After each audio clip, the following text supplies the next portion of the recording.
নমস্কার বন্ধুরা, আমি তুহিন আর আমার কিচেনে আপনাদের সবাইকে স্বাগত। আজকে আপনাদের জন্য নিয়ে এসেছি বোয়াল মাছের একদমই ভিন্ন স্বাদের একটা রেসিপি। অবশ্যই ভিডিওটা প্রথম থেকে শেষ অবধি দেখবেন। এর আগে আমি বোয়াল মাছের দুটো রেসিপি দিয়েছি, সেটাও যদি আপনাদের ইচ্ছা হয় একবার দেখে নিতে পারেন। তবে এটা সম্পূর্ণ ভিন্ন, অপূর্ব স্বাদের এই রেসিপি অবশ্যই দেখতে হবে আপনাদেরকে। চলুন দেখে নিই কীভাবে আমি নতুন পদ্ধতিতে বোয়াল মাছটা রান্না করি। বোয়াল মাছের এই রেসিপিটা করার জন্য প্রথমে নিয়ে নিয়েছি 4টে বোয়াল মাছের টুকরো। বোয়াল মাছগুলো এত বড় করে রান্না না করলেও চলবে, আপনারা যদি হাফ করতে চান সেটাও করতে পারেন। এবার এটাকে ম্যারিনেশন করে নেব। তার জন্য প্রথমে দিয়ে দেবো পরিমাণ মতো লবণ, দিয়ে দেবো পরিমাণ মতো হলুদ গুঁড়ো, আর দিয়ে দেবো 1 টেবিল চামচ পরিমাণে কাঁচা সর্ষের তেল। কাঁচা সর্ষের তেলটা দিলে কী হয়, বোয়াল মাছ তো মারাত্মক ফাটে, তেলে দিলেই সেটার পরিমাণটা কমে যাবে, মানে যতটা নর্মালি ফাটে তার থেকে অনেকটা কমে যায়। আমি বলবো না যে কাঁচা তেল দিলে ফাটবেই না, এরকম কোনো ব্যাপার নেই, ফাটবে, কিন্তু সেটা পরিমাণে কম। এইবার নুন, হলুদ আর তেল দিয়ে মাছটাকে ভালো করে মেখে নিতে হবে, আর মেখে মিনিমাম 10 মিনিট কিন্তু ম্যারিনেশন টাইম দেবেন, তবে কিন্তু মাছের ভেতরে নুন হলুদের ভালো করে ঢুকে যাবে। ঠিক 10 মিনিট পর আমরা একটা কড়াই নিয়ে নিয়েছি। কড়াইটা হাই ফ্লেমে প্রথমে গরম করে নিতে হবে। আপনাদের আগেও বলেছি, মাছ যখনই ভাজবেন তার আগে কড়াই কিন্তু তাতিয়ে নেবেন ভালো মাত্রায়। ভালো করে কড়াই গরম না হলে কখনোই কাঁচা সর্ষের তেল দেবেন না, আর তেল গরম না হওয়া অবধি মাছ ছাড়বেন না। সর্ষের তেলটা দিয়ে ভালো করে গরম করে নিয়েছি, ধোয়া ওঠা গরম করে নেওয়ার পর খুন্তি দিয়ে পুরো কড়াইটা একটু গ্রিস করে নিতে হবে, কারণ বোয়াল মাছের সাইজটাও কিন্তু বড়, তাই একটুখানি গ্রিস করে নিলে কড়াইয়ের সাইডগুলোতে বোয়াল মাছ আটকে যাবে না। এবার তেলটার মধ্যে বোয়াল মাছের দুটো টুকরো দিয়ে দেবো, দিয়ে ঢাকা দিয়ে এটাকে ভাজতে হবে, কারণ এরপরেই ফাটা শুরু হবে, আর এই তেল গায়ে লাগলে ফোসকা তো অবধারিত। মাছটা ভাজতে ভাজতে আমরা একটা মশলা তৈরি করে নেব। তার জন্য প্রথমে একটা কড়াই নিয়ে নিয়েছি, কড়াইয়ের মধ্যে দিয়ে দেবো 1.5 চা চামচ কালো জিরে। কালো জিরেটাকে লো ফ্লেমে কিছুক্ষণ ভেজে নেব, মানে ড্রাই রোস্ট করে নেব। যখনই দেখবেন হালকা হালকা সুগন্ধ বেরোচ্ছে তখনই কালো জিরেটা আমি তুলে নেব। তারপরে আমি একটা মিক্সার গ্রাইন্ডার নিয়ে নিয়েছি, গ্রাইন্ডারটার মধ্যে এই কালো জিরেটা দিয়ে দেবো, দিয়ে এটাকে প্রথমে ড্রাই গ্রাইন্ড করে নেব যাতে গুঁড়ো গুঁড়ো হয়ে যায়।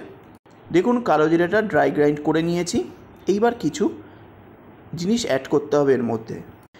এবার এর মধ্যে দিয়ে দেবো পরিমাণ মতো লবণ, এরপর দিয়ে দেবো 2টো মিডিয়াম সাইজের পেঁয়াজের টুকরো, এর মধ্যে দিয়ে দেবো একটা বড় সাইজের টুকরো করে কেটে নেওয়া টমেটো, তারপরে দিয়ে দেবো ডাঁটাসহ 1 মুঠো ধনেপাতা, দিয়ে দেবো 4টে কাঁচা লঙ্কা, ঝালটা আপনারা বুঝে শুনে দেবেন।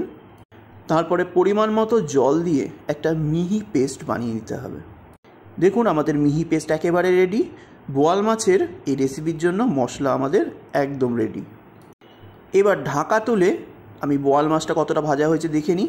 দেখুন প্রথমে 2টো বোয়াল মাছ কিন্তু আমি ভালো করে ভেজে নিয়েছি, এবার সেকেন্ড ব্যাচেও 2টো বোয়াল মাছ দিয়ে সেমভাবে এটাও ভেজে নেব।